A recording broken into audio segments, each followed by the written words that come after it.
The other common type of cameras used in CCTV application is fixed lens type cameras.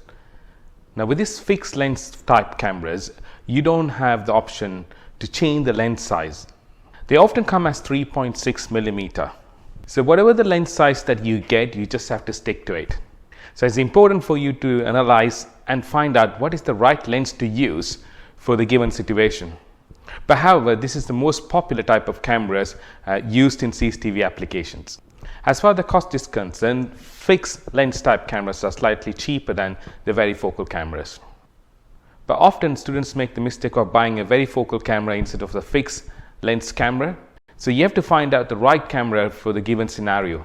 The other type of camera that you find in the market is called box cameras.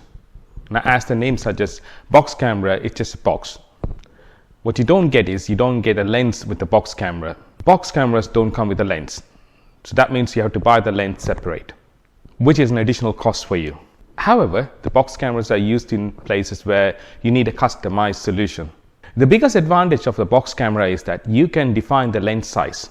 For instance, if you find out the lens requirement for a given application is 60 millimeter, you could buy the 60 millimeter CS or C-mount lens and fix it with a box camera. But you won't be able to buy a fixed lens camera or varifocal camera with a 60 millimeter lens.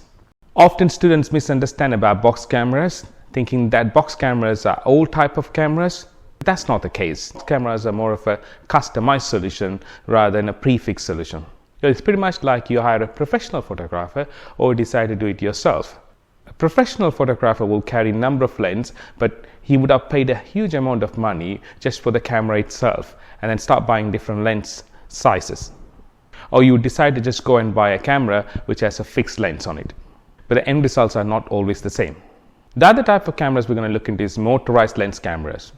What motorized lens is, you have very much similar to a varifocal lens, but you can zoom in, zoom out through the software. These type of cameras are slightly expensive in the market. Unless you require these type of cameras for a certain application, it doesn't justify the cost you will pay towards these cameras. The last type of cameras we're going to look into is Pdc. Even though Pdcs are slightly different from a lens perspective, just to make it very clear, Pdc cameras are not often used as a replacement to the other cameras.